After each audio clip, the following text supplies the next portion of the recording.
If you're planning a kitchen or bathroom renovation, or you're just curious about your home, here's something every homeowner should know.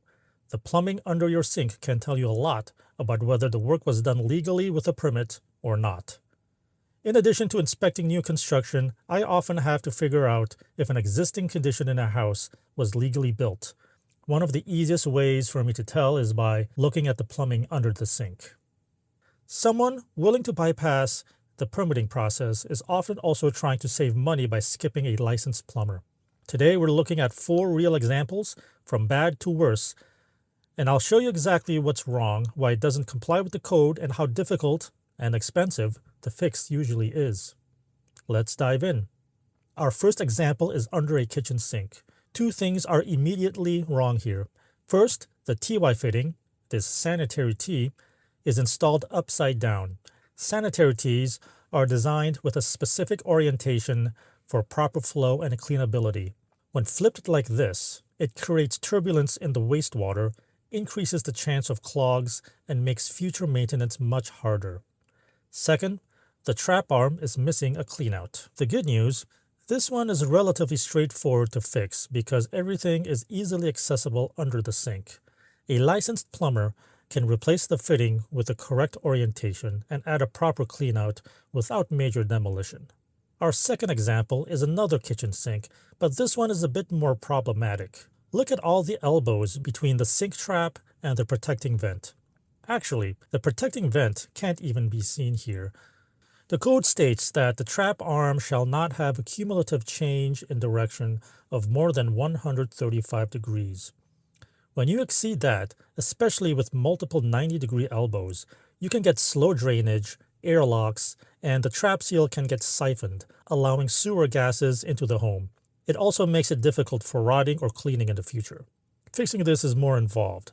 You'll likely need to find the actual vent for the fixture behind the wall, if one even exists, which often means opening up cabinets and possibly the backsplash or countertop area to install proper venting. It's doable, but it adds time and cost to the job.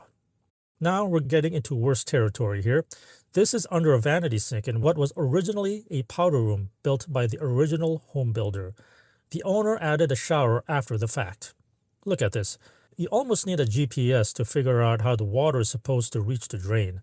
The drain line has been relocated to the corner of the cabinet base instead of staying behind the drywall where it normally would be. There's also what appears to be a vent pipe coming up from the basement, trying to tie into the vanity vent.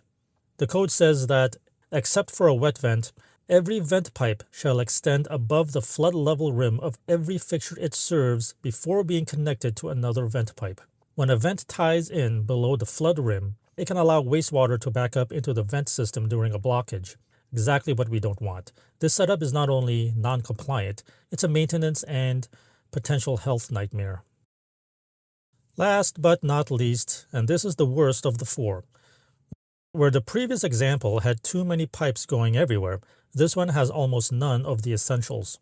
This kitchen sink is missing a trap arm, and missing a protecting vent entirely.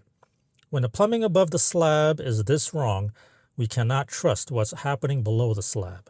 Proper slope, correct fittings, and sound joints matter underground too. Repairing this properly means tying in a vent for the fixture, and in most cases, breaking the slab to verify and correct the underground plumbing. Some contractors suggest running a camera scope down the drain to verify, but that's not sufficient. A scope won't show you the slope of the pipe or the quality of the cement joints at the connections. This is a much more costly and disruptive repair. So if you see plumbing like this under your sink, whether you're buying a home, doing an inspection, or starting a renovation, be advised, the work was probably not done by a licensed plumber and definitely not to code. And if you're about to begin a renovation project and you discover plumbing like this during demolition, be prepared to add proper corrections to the scope of work.